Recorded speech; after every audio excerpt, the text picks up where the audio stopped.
Ladies and gentlemen, this is just another update on the George Floyd case. Well, these former police officers wanted to have the trial moved to a location outside of Minneapolis, and a judge slapped that down and rejected it. So, this is NPR, November 5th, 2020.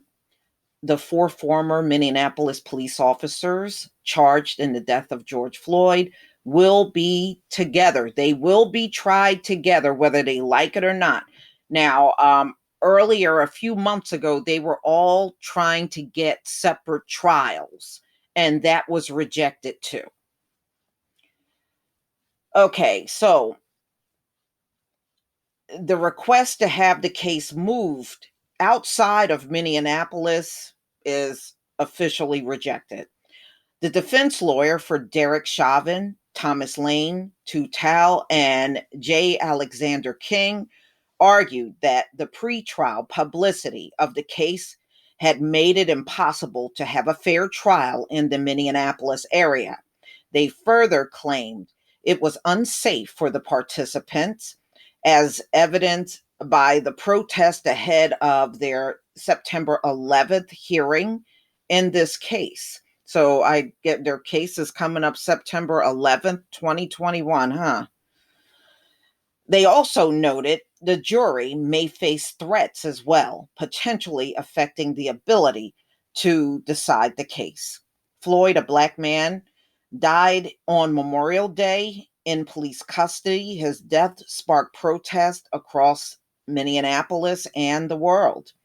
Chauvin, who was captured on cell phone video kneeling on Floyd's neck for several minutes, faces a second-degree murder charge. Lane, Tal, and King face charges of aiding and abetting in Floyd's death. The defense attorneys for the four former officers maintain each man should stand trial individually. Hennepin County Judge Peter Cahill wasn't convinced of those arguments. The sustained level of media attention show no sign of abating, and they certainly will be a swell of media coverage surrounding the proceedings and the verdict in the first trial, no matter if the trial involves one or all of the defendants, Cahill said in his decision to keep the men together.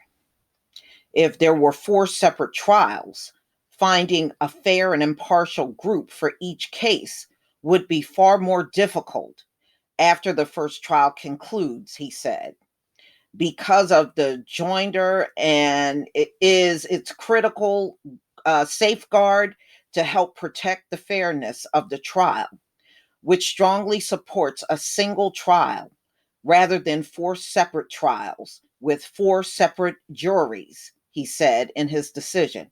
Cahill, in another decision, also allowed video cameras and live streaming into the courtroom during the trial. Okay, that's cool. Then we'll be able to watch the whole thing online then. So he's going to allow live streaming and cameras in the courtroom. Good. So we'll be able to watch it, ensuring further public attention and scrutiny of the case. Minnesota Attorney General Keith Ellison said in a statement Thursday that he was satisfied with Cahill's decision. The murder of George Floyd occurred in Minneapolis, and it is right that the defendants should be tried in Minneapolis. It is also true that they acted in concert with each other, with evidence against them is similar. So it is right to try them in one trial, Ellison said. Okay, so he went on to say the rulings today represent another significant step forward in pursuit of justice for George Floyd and for the community. So the trial is scheduled to begin, okay, not September 11th, y'all, March 8th, 2020. So not September 11th, 2021. They said at the end of the article, it will be March 8th, 2020.